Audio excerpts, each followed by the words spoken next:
तो ये एक छोटा सा टॉपिक है, और लेकिन ये ध्यान रखें कि इस टॉपिक में बहुत कुछ है पढ़ने के लिए। इस सिंपल इंटरेस्ट कंपाउंड इंटरेस्ट में आप ध्यान रखो कि एग्जामिनेशन में एक डेफिनेट क्वेश्चंस खास करके आपका बैंक पीओ में रहता ही रहता है, ठीक है।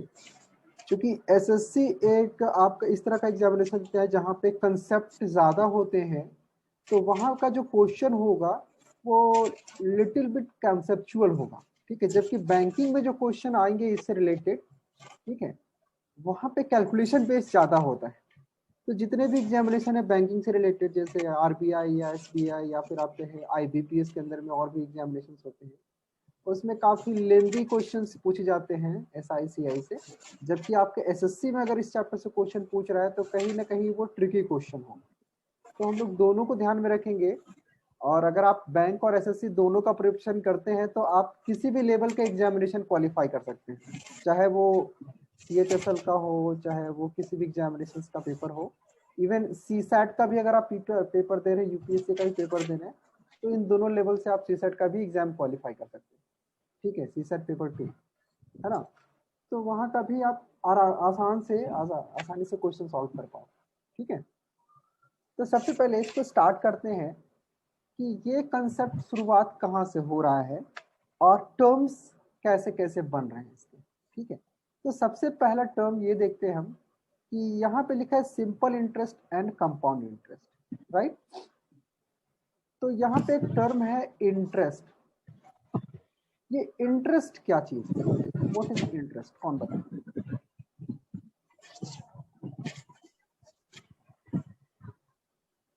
सर कि मतलब डेफिनेट अमाउंट पे जो एक्स्ट्रा पैसा मिलता है, मतलब exactly वो सब extra money paid for using other money, extra income for the fixed amount.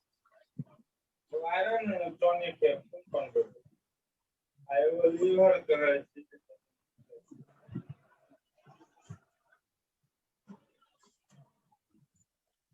people are saying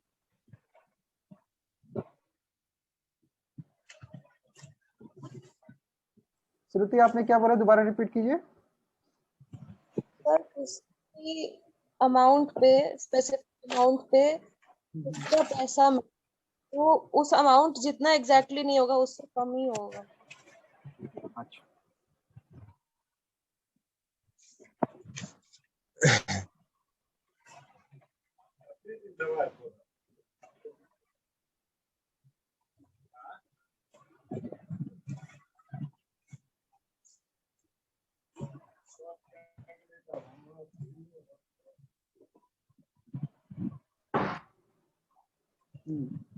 तो देखिए इंटरेस्ट जैसा श्रुति बोल रही है कि जो हम एक्स्ट्रा पैसा अर्न करते हैं, राइट। अच्छा, सिंपल सा एक बात पूछते हैं, हम लोगों ने इससे पहले एक चैप्टर पढ़ा था profit loss, profit and loss, right. तो इंटरेस्ट और प्रॉफिट में क्या डिफरेंस है, क्या कोई बता सकते हैं? मैं चूंकि रोहित आज ज्वाइन किए हैं तो मैं एक्सपेक्ट नहीं करता, फिर भी रोहित अगर आपको कुछ भी समझ में आता है तो आप बता सकते हो। What is the difference between profit and interest?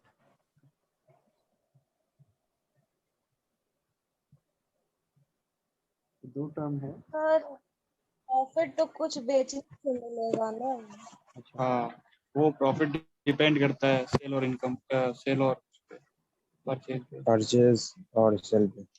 Okay. हाँ, इंटरेस्ट लेकिन एक फिक्स्ड अमाउंट पे ही होता है, मिलता है, इनकम होता है परसेंट। अच्छा, कहीं से भी अगर कोई एक्स्ट्रा पैसा आ जाता है तो आप उसे प्रॉफिट का टर्म उसे बोलते हो या इंटरेस्ट के टर्म में यूज करते हो, ये बताओ। सर डिपेंड करता है ना वो पैसा किस पे आया है, किसी सामान को बेचने पे आया है या फिर किसी इनकम पे आया है। अच्छा, मान लो अपने दोस्त को पैसा देते हो, वो आपको एक्स्ट्रा पैसा देता है, ओवर इनकम होता है मान लो, तो आप उस समय उसको प्रॉफिट की तरह बात करते हो या डायरेक्टली एक टर्म यूज करते हो, इंटरेस्ट यूज करते हो बेसिकली? आप नहीं, तब प्रॉफिट बोलते हैं उसको। प्रॉफिट ही बोलते हैं ना जनरली, हम लोग क्या बोलते हैं उसको, प्रॉफिट हुआ मेरे को। दोनों को सेम ही समझते हैं जनरली, हाँ, है ना, क्योंकि दोनों पे एक्स्ट्रा इनकम है। राइट। क्या बोल रहे थे रोहित, आप बताइए। सर अगर हमारा बिजनेस ही होगा कि वो देना, क्या नाम है, इंटरेस्ट देना, मतलब किसी को पैसे देना, तब वो प्रॉफिट होगा। अच्छा, मतलब किसी को इंटरेस्ट देना ही तो वो प्रॉफिट होगा। नहीं नहीं सर, किसी को पैसे ब्याज पे देना और फिर उससे धीरे धीरे करके लेट वसूलना, तब वो प्रॉफिट माना जाएगा, अगर वो ही बिजनेस होगा तो। जैसे बैंक बैंक लोन देता है।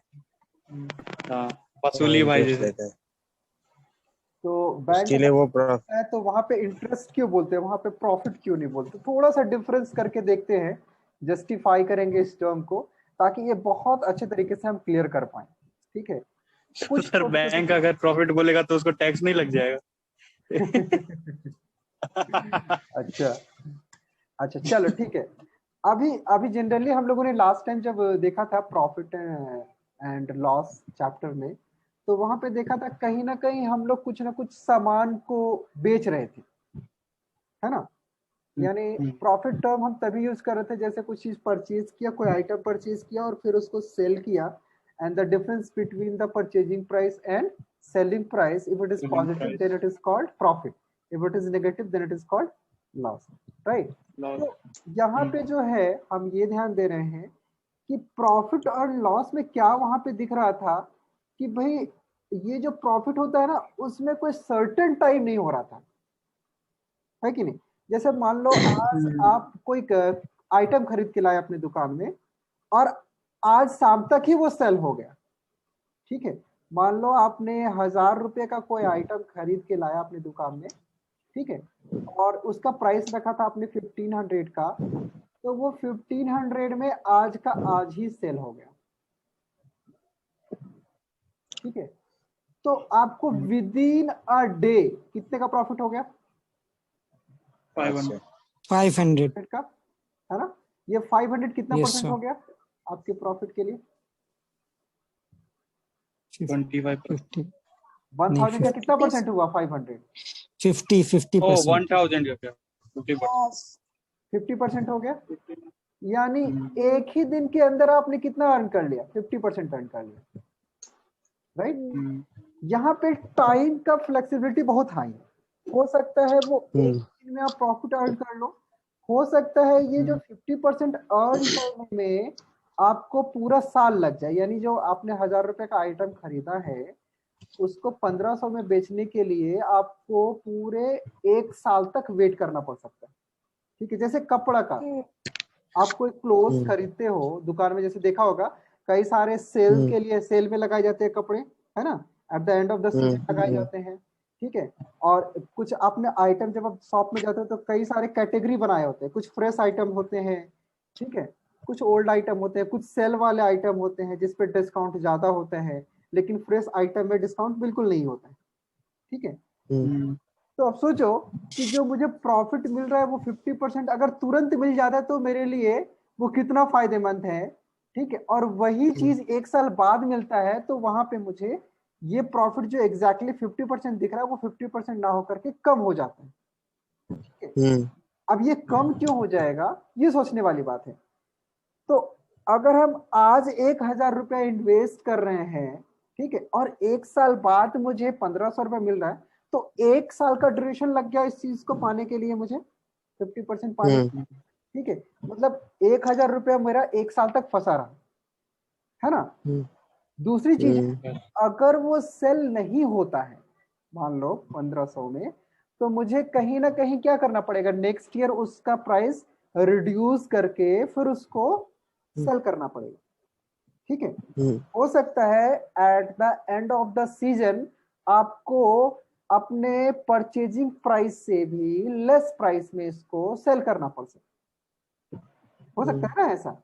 अगर वो आइटम नहीं होता है तो कई बार क्या करना पड़ता है आपको, उसके प्राइस से भी कम में बेचना पड़ेगा निकालने के लिए, ताकि हम कुछ ना कुछ उसका वैल्यू निकाल लें, है ना? उसको तो हम थ्रो आउट नहीं कर सकते, ठीक है? तो उस सिचुएशन में क्या हो सकता है, लॉस हो सकता है, ठीक है? तो हमने क्या देखा कि भाई जो प्रॉफिट वाला टर्म यूज करते हैं उसमें सर्टेनिटी नहीं दिख रहा है कि मुझे कितने वक्त में वो मिलेगा पैसा, ठीक है? मतलब जो प्रॉफिट होना है वो एग्जैक्टली कितने दिनों में मुझे प्रॉफिट मिलेगा, ठीक है?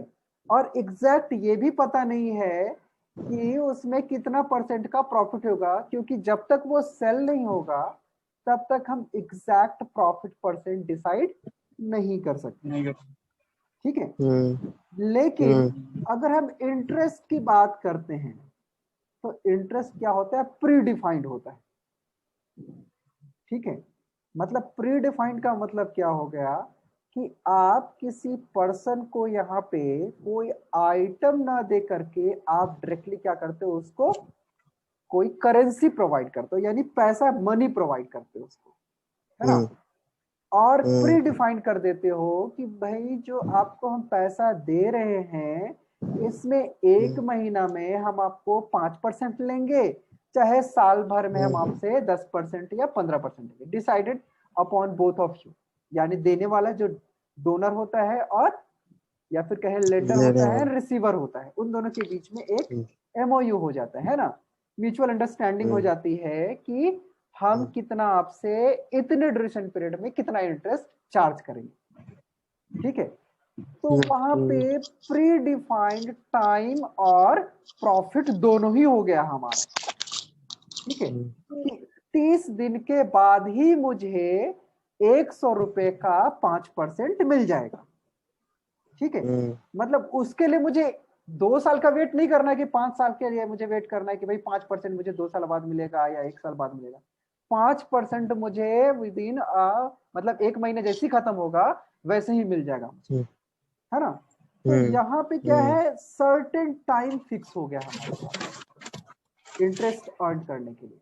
ठीक है, यानी ब्याज में हम जब बात करते हैं तो हम फिक्स कर देते हैं कि मुझे इतने रुपए का प्रॉफिट इतने टाइम ड्यूरेशन में मिल जाएगा, कंफर्म। ठीक है ना। अब डिपेंड करता है कि भाई वो पैसा दिया कि नहीं दिया, वो तो बात की बात है, लेकिन हमारा तो प्री डिफाइंड हो गया ना। ठीक है, अब हो सकता है कि हमारा मूल भी लेके भाग जाए और इंटरेस्ट भी लेके भाग जाए, मूल ही नहीं दिया तो इंटरेस्ट कहाँ से होगा। जैसे बैंक में क्या होता है, लोग अपने आप को बैंकरप्ट या पैसा लेके भाग जाते हैं, होता है ना।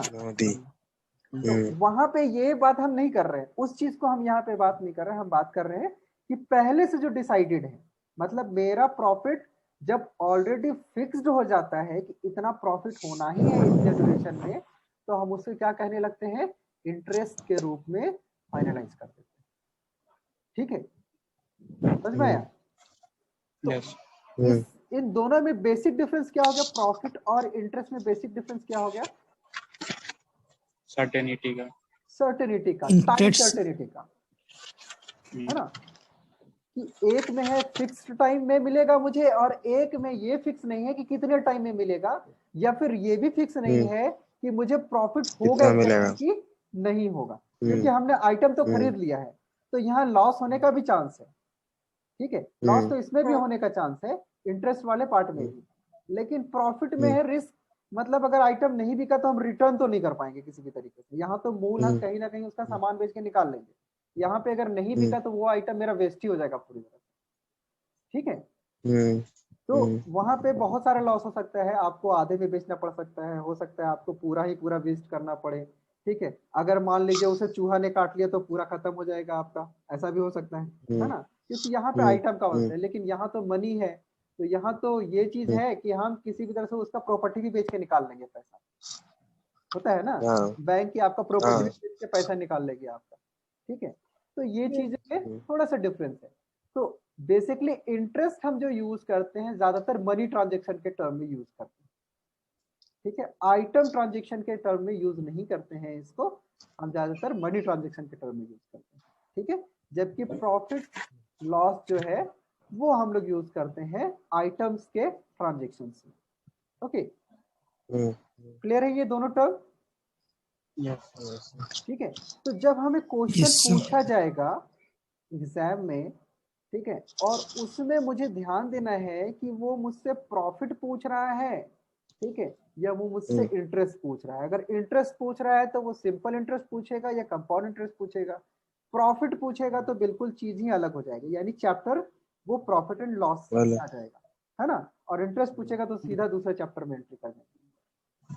ठीक है, तो अब हम पिछले वाले चैप्टर में से ही थोड़ा सा एक फॉर्मूला पिकअप करते हैं और उसी से हम एक नया फॉर्मूला इस चैप्टर में डेवलप करेंगे। ये चूंकि चैप्टर जो है SICI ये आपका प्रॉफिट लॉस से कनेक्टेड है, ठीक है, तो थोड़ा सा हम उसी को लेकर के कोरिलेट करेंगे इसको, राइट। तो पिछले चैप्टर में हम लोगों ने प्रॉफिट का एक फॉर्मूला निकाला था, किसी को याद है प्रॉफिट का फॉर्मूला क्या होगा? प्रॉफिट इज इक्वल टू, अगर प्रॉफिट SP परसेंट माइनस दिया हो, SP minus C. Profit percent दिया हो, हाँ, तो फॉर्मूला क्या बनेगा? प्रॉफिट परसेंट दिया है और कॉस्ट प्राइस दिया है, तो प्रॉफिट का वैल्यू कितना है?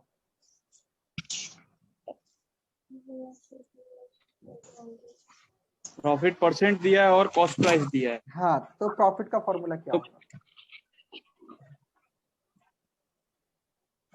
मैंने थोड़ा सा टर्न किया है बस फॉर्मूले को, जो फॉर्मूला लिखवाया था मैंने उसी फॉर्मूले में मैंने आपको बनाने के लिए दिया है। तो वो प्रॉफिट परसेंट वाला याद है, प्रॉफिट हाँ। By cost price into 100। बिल्कुल, उसी को थोड़ा सा चेंज कीजिए तो देखिए प्रॉफिट का चेंज कर फॉर्मूला निकल देंगे। आएगा।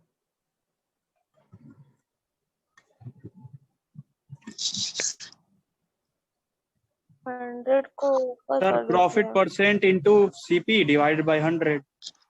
बिल्कुल, प्रॉफिट परसेंट यानी कॉस्ट प्राइस है ना, हाँ इनटू प्रॉफिट परसेंट, ठीक है, डिवाइड By बाय 100. बाय 100 आपका।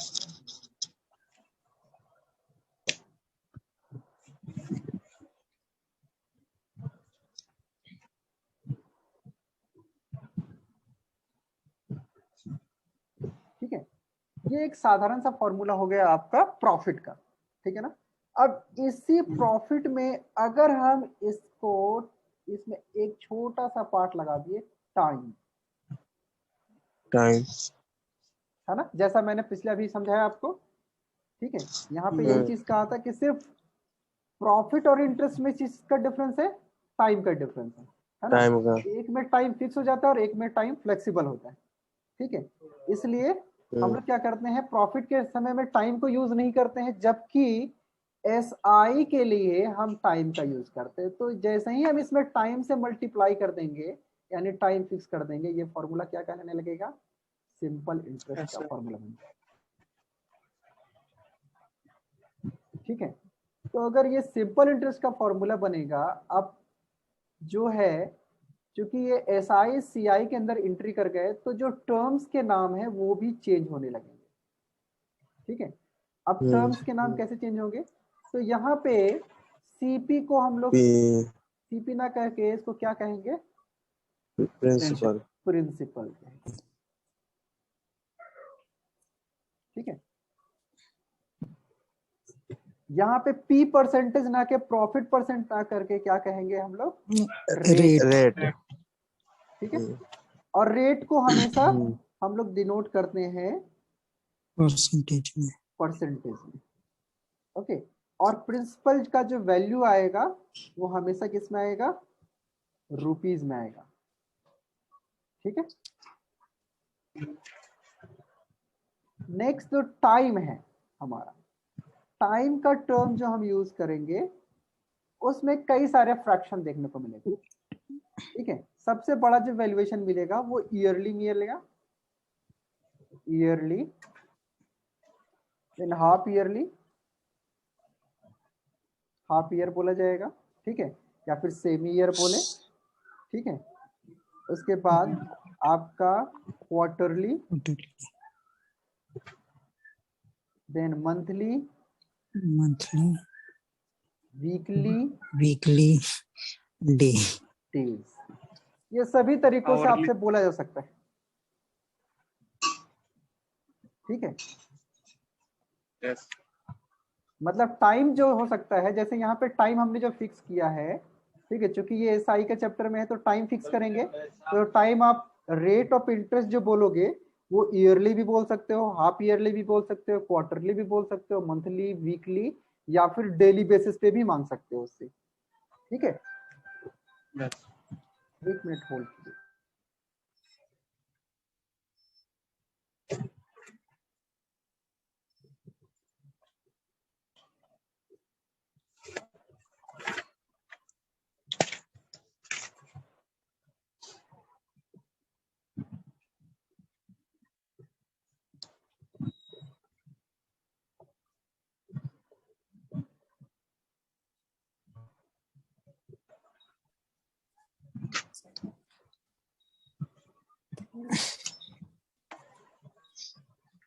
और रोहित समझ आ रहा ना? समझ तो आ रहा है भाई अभी तक तो। रोहित क्लियर है सब कुछ यहाँ तक? ठीक है। Yes sir. अच्छा, अब एक नेक्स्ट टर्म जो हमारे पास आ रहा है वो है एसआई का, सिंपल इंटरेस्ट। शॉर्टकट है क्या? Simple interest. ठीक है। सिंपल इंटरेस्ट का जो वैल्यू आएगा वो भी हमारा रुपीज में आएगा। ठीक है, ये बिल्कुल प्रॉफिट की तरह है। ठीक है, और लास्ट टर्म जो होगा वो Yes. होगा अमाउंट। हिंदी में इसको मिश्र धन कहते हैं और इसका वैल्यू भी रुपीज में आएगा। प्रिंसिपल को हम लोग डिनोट करेंगे आपका पी से, पी कैपिटल। ठीक है, रेट को हम लोग स्मॉल आर से डिनोट करेंगे। टाइम को जनरली एन और टी डिपेंड करता है कि किस समय किस तरीके से यूज करना है। ठीक है, तो हम लोग दोनों तरीके से यूज कर सकते हैं इसको, एन और टी। सिंपल इंटरेस्ट को हम लोग डिनोट करते हैं एस आई के through, capital S I, and amount को शॉर्टकट में यूज करते हैं ए। ओके,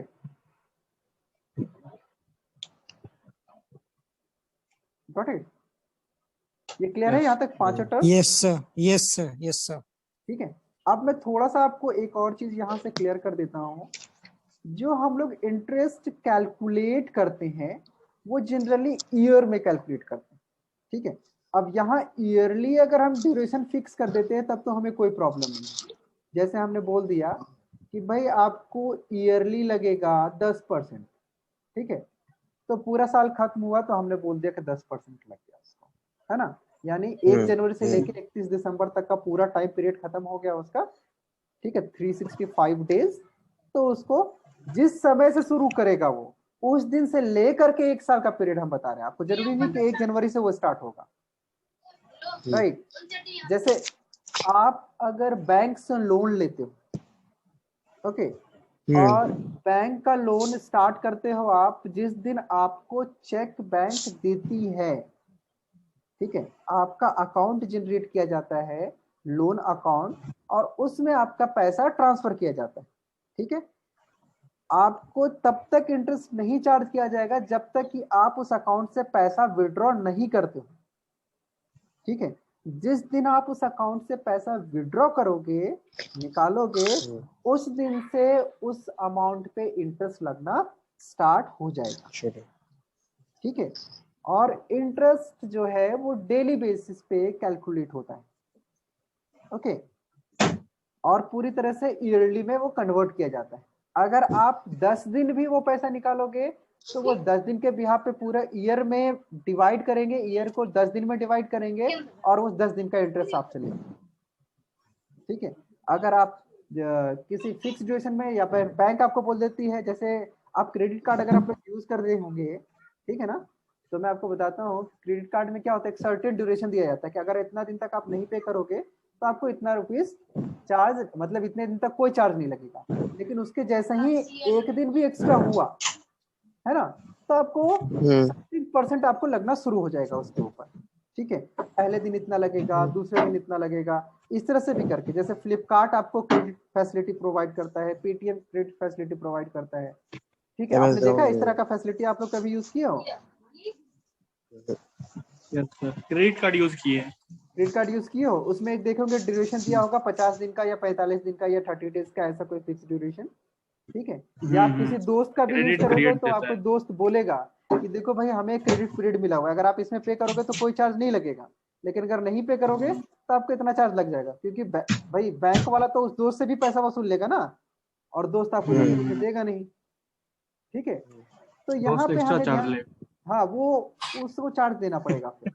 ठीक है, तो यहाँ पे हमें ध्यान रखना है कि जो भी टर्म है, चाहे वो हाफ ईयर हो, हाफ ईयर होगा, जैसे मान लो आपने आधे महीने, मतलब 6 महीने के लिए, तो वो क्या करेगा, साल को 1/2 में लिखेगा।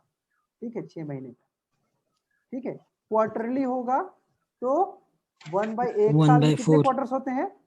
4 4 क्वार्टर, तो 3 1/4 कर देगा उसको। ठीक है, मंथली में 1/12, वीकली में 1/52 1/52 और डेज में क्या हो जाएगा, और 1/365। 365।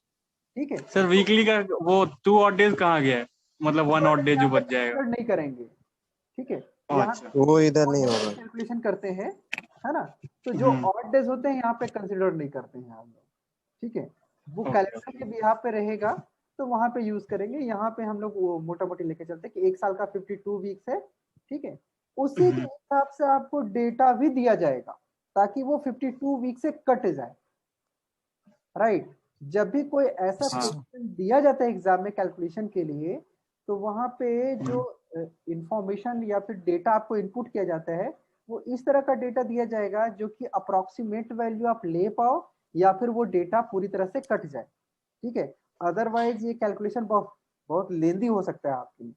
ओके, तो ये एसआई वाला फॉर्मूला समझ में आया कैसे जनरेट हुआ।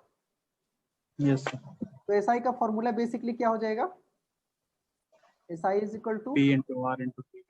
P into R into T upon 100, upon 100। ठीक है, ये सबसे स्मॉल फार्मूला है। बेसिकली हम लोग अभी फार्मूला बनाना सीख रहे हैं, बाद में कोई भी फार्मूला यूज नहीं करेंगे, ठीक है, हम लोग क्वेश्चन सॉल्व करते हुए कोई फार्मूला नहीं देखते। आपको याद है तो भी ठीक है, नहीं याद है तो भी ठीक है, लेकिन एक चीज होना चाहिए कि आपको जो बेसिक चीजें हैं वो आपको पता होना चाहिए, बाकी हम लोग सब काम अपने दिमाग से करना, ठीक है। यस। नाउ एक ही फॉर्मूला है ये एसआई का जिस पे सारा काम करना है। अब सोचिए जब एसआई निकाल लेंगे तो मुझे क्या पूछा जाएगा, अमाउंट,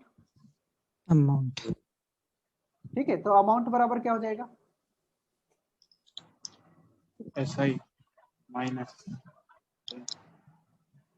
अमाउंट क्या चीज होता है, लास्ट का अमाउंट, लास्ट जो मिलता है फाइनली, ठीक है, मतलब सबसे अंतिम में जो पूरा वैल्यू मिलेगा उसको हम लोग अमाउंट कहते हैं, ठीक है। तो बताइए अमाउंट बराबर क्या हो जाएगा यहाँ पे, सिंपल इंटरेस्ट प्लस प्रिंसिपल। बिल्कुल, जो हमारा प्रिंसिपल था, ठीक है, और जो मुझे इंटरेस्ट मिलेगा दोनों को जोड़ देंगे,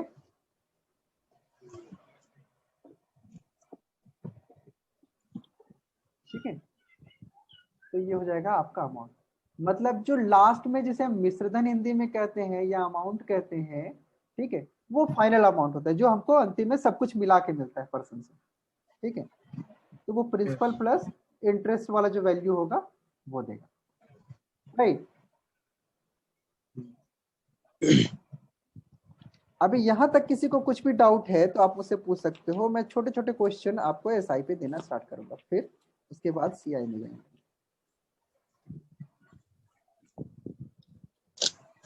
बोलिए किसी का कोई भी क्वेश्चन है तो, यहाँ तक नहीं समझ में आया हो तो।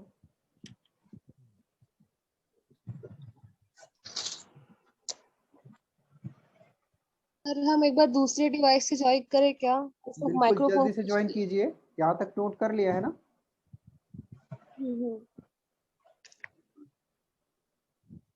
तो मैं क्वेश्चन लिखूं स्क्रीन पे। Yes sir. Yes sir. तो सबसे आसान सा क्वेश्चन से मैं स्टार्ट कर रहा हूँ, जल्दी से आंसर बताना है, जितना आसान क्वेश्चन होगा उतना जल्दी आंसर होना चाहिए। Find the simple interest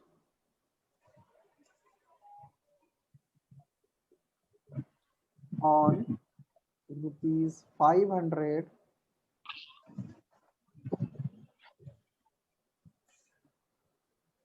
at 10%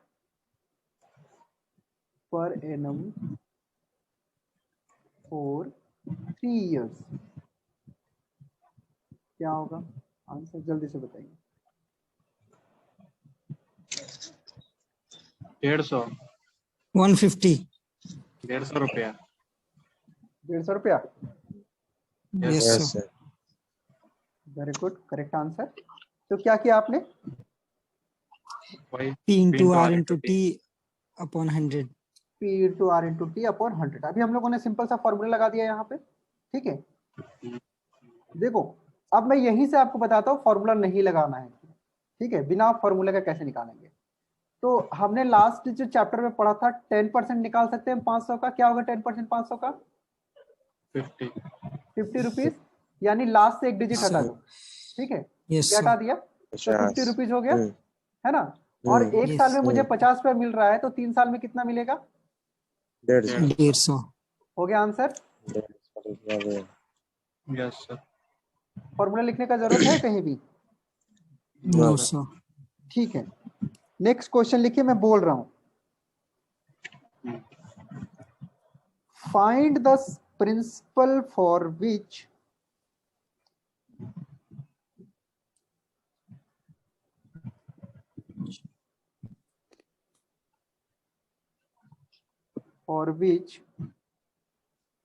simple interest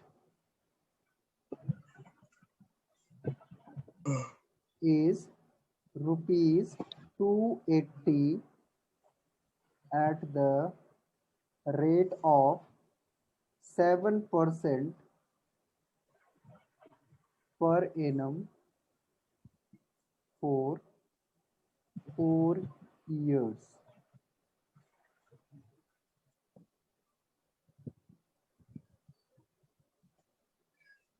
जल्दी से इसका आंसर बताइए।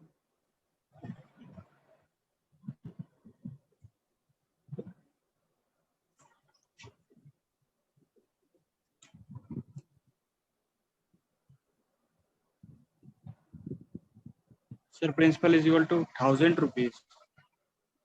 1000 रुपीज, हाँ सभी का 1000 आ रहा है?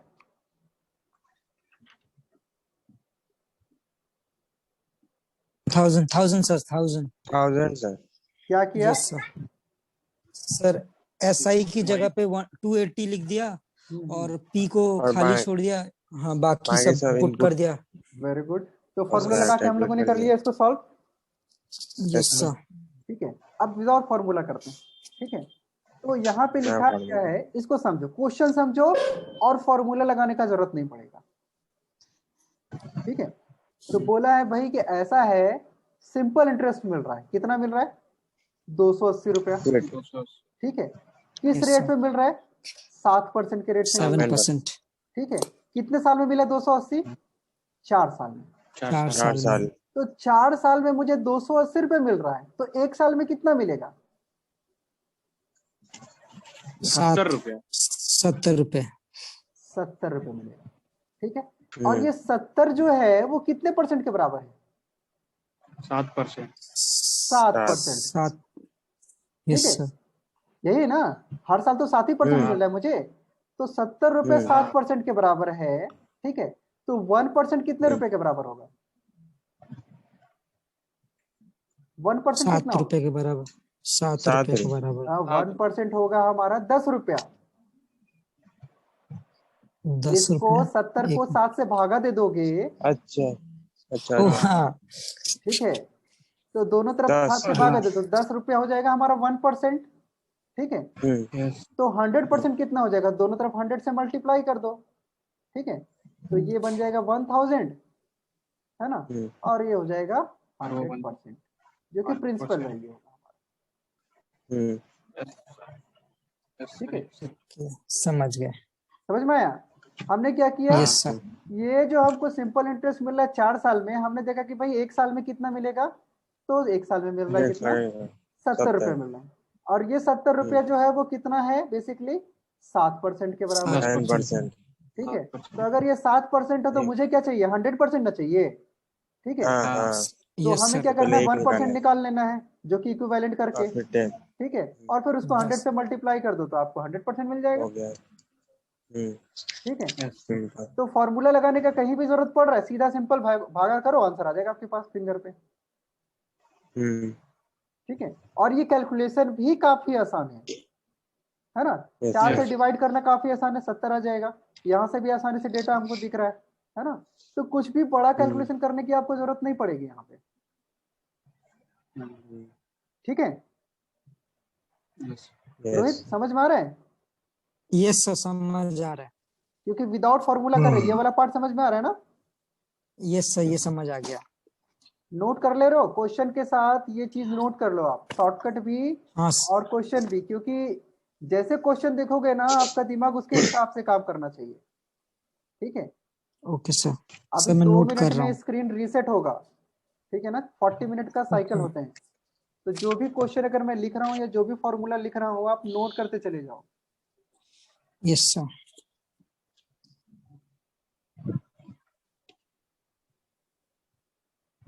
नेक्स्ट क्वेश्चन में लिखूं। Yes sir. Next easy question है, a money amounts 650 at the rate of 3% per annum in 10 years.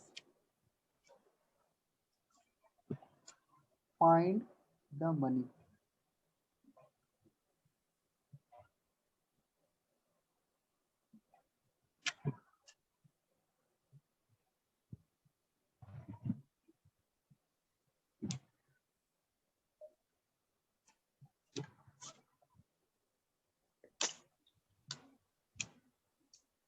Sir 1950। 1950 कैसे होगा 1950? सर आप अमाउंट ही पूछे ना। हमने अमाउंट तो दिया है आपको। अमाउंट दिया हुआ है 650। ऐसा ही निकालें तो 195 होगा। इसमें निकालना है क्या है, फाइंड द मनी। यहाँ पे क्वेश्चन ध्यान से हाँ बोला अ मनी, 1 रुपया जो है हाँ। मतलब एक धन जो है, यानी अ मनी यहाँ पे क्या हो गया, प्रिंसिपल हो गया। अमाउंट हाँ जो मिश्र धन दे रहा है 650 रुपया, ठीक है। एक मूलधन जो है वो मिश्रधन दे रहा है 650 रुपए, किस हिसाब से, तो 3% पर एनम इन 10 ईयर्स, ठीक है। सालाना 3